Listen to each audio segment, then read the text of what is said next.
বলা হচ্ছে আমি নাকি মুসলিমদের বাংলায় সব ঢুকিয়ে দিয়েছি। এরা আছে স্বাধীনতার সময় থেকে। আমি থোড়াই দেশটাকে ভাগ করেছি, তখন জন্মেছিলাম? बीजेपी को पूछिए क्या मेरे को तब जन्म हुआ जब देश का आजादी का लड़ाई हुआ था? आप कहां से? आप ब्रिटिश का दलाली करते थे।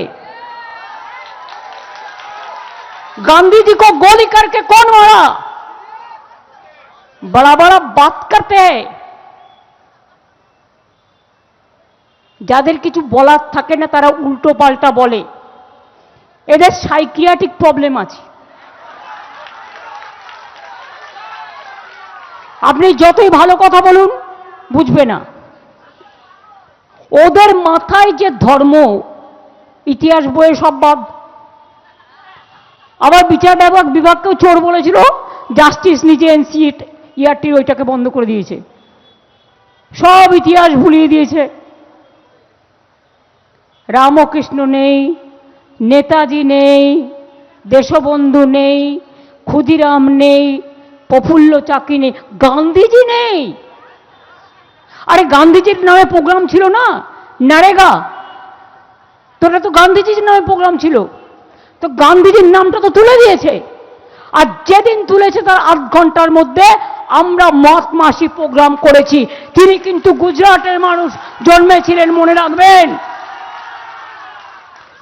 আপনারা যাদের বর্জন করেন আমরা তাদের গ্রহণ করি, কারণ আমরা দেখি না কে কোন রাজ্যের লোক, আমরা দেখি তার হৃদয়টা, তার মানবিকতাটা, তার মনুষ্যত্বটা, তার ভালোবাসাটা, তার দৃষ্টিভঙ্গিটা, দেশকে ভালোবাসাটা।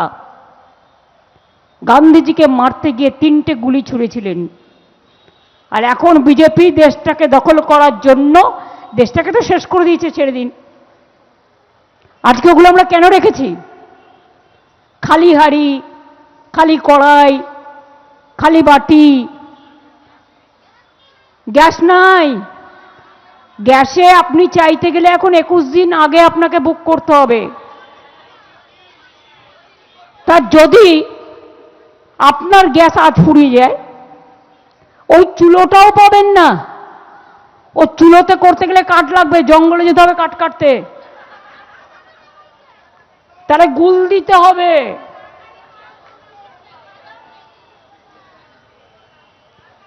কেরোসিন তেল নেই যে স্টোভে করবেন, কোথায় যাবেন? এবিপি আনন্দ, এগিয়ে থাকে, এগিয়ে রাখে।